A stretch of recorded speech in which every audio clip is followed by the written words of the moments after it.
I'm just gonna start this video because everything that could have gone wrong has gone wrong. I've shut the blinds because it's either a hailstorm or bright sunshine. Didn't have any batteries on my cameras, so I had to wait for those to charge. It's now boiling hot and I'm sat in a jumper.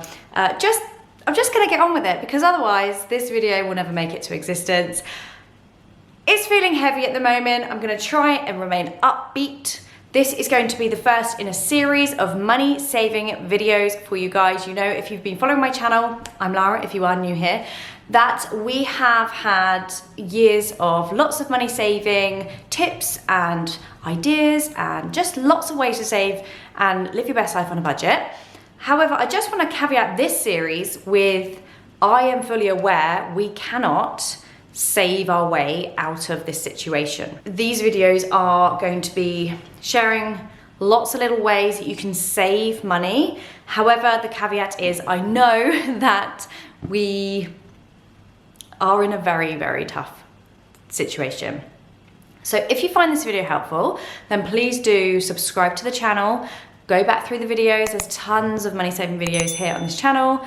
And if you like it, do like the video so it helps other people find it, because as you know, I've been making these videos for a long time and my mission is just to help you guys live your best life on a budget.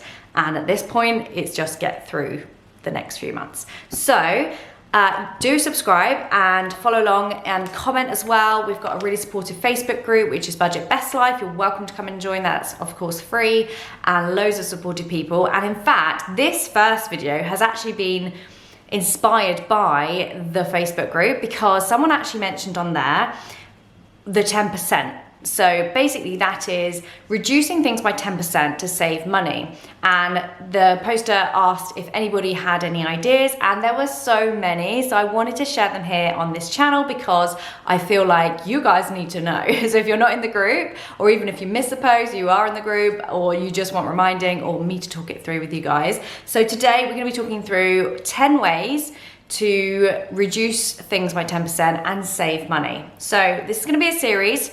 Follow along. I'm gonna stop jabbering on. The other intros won't be this long. I just wanted to sort of set the scene of what this series is gonna be about. Anyway, let's get into the video.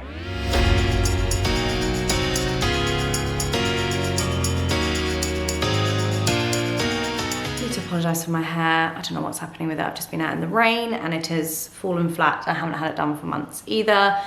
Doesn't matter, you're not here for that. Right, so first of all, speaking of which, my hair, conditioner.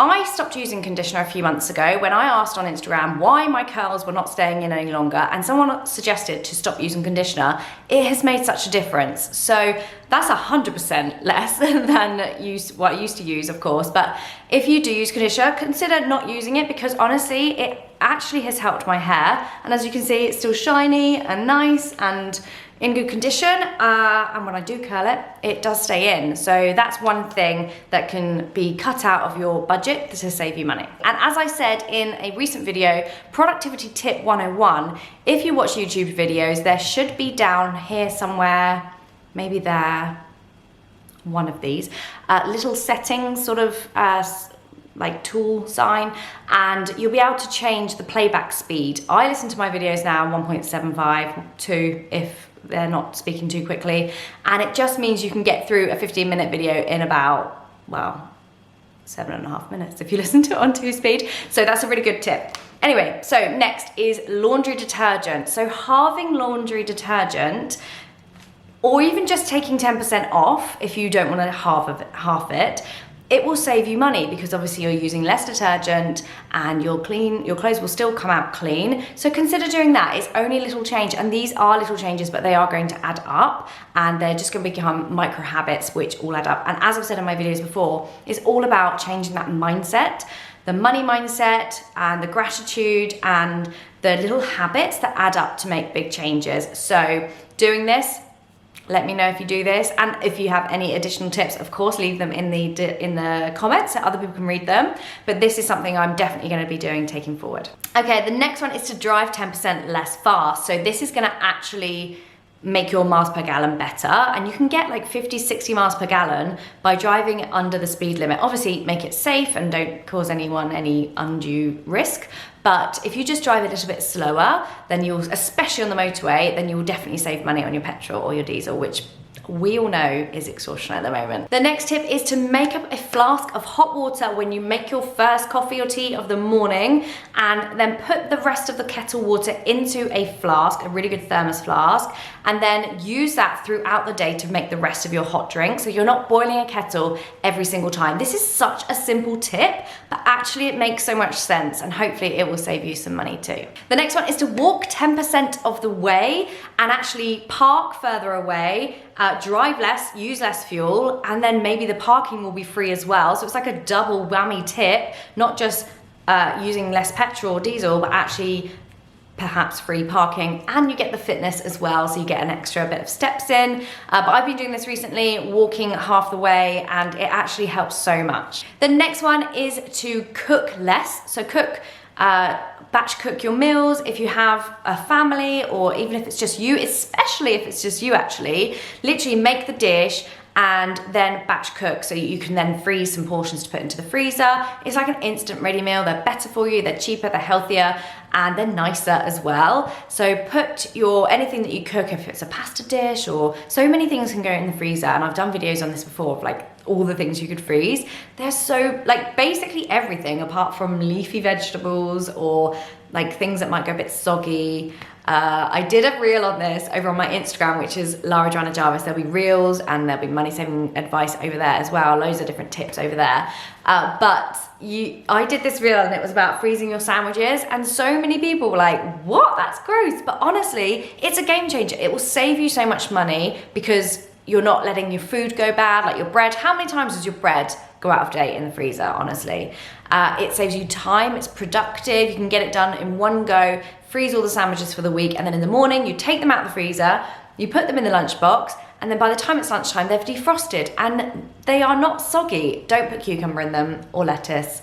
I learned the hard way there. But you can literally just put in anything, cheese and ham or cheese and Marmite or tuna, or like whatever you want to do, and it will freeze really well. So this was a roundabout way of saying basically to batch cook your food. So you're only using the oven once and then you're defrosting it. And when you defrost it, extra tip, don't use the microwave. Get out in the morning or at lunchtime for your dinner, and then it will be defrosted in time just to heat up. And if you have a microwave, heat it in the microwave or on the stove, but preferably in the microwave, it will use less energy. Next one is, while we're talking about ovens, is turn the oven off before your food is cooked, and use that residual heat in the oven to actually keep cooking the item. Have you ever done it where you've turned the oven on, left it in there, and then you've done whatever, like the veggies or whatever, you go to it and it's actually burnt, or it's really crinkled up and shriveled because it's overcooked?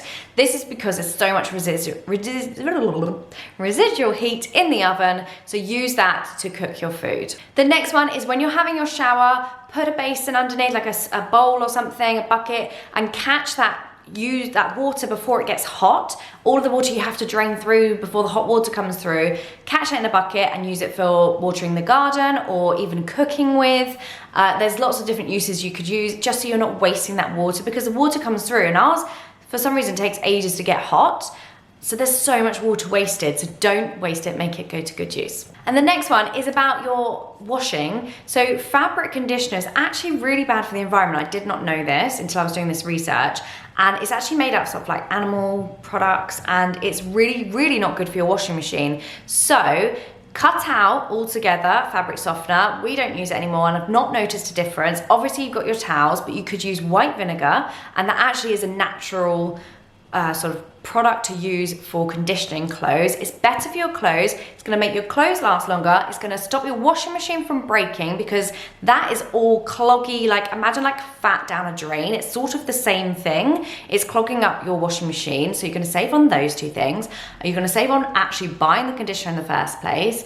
What other benefits? I mean, there's so many. So yeah, think about cutting out a conditioner, or if you must use it, then reduce it 50%, 10%, whatever you can, just to make that small little tweak. Okay, and the last one is about your showers. Take a shorter shower, guys. 10% might not be enough here, maybe 50% less.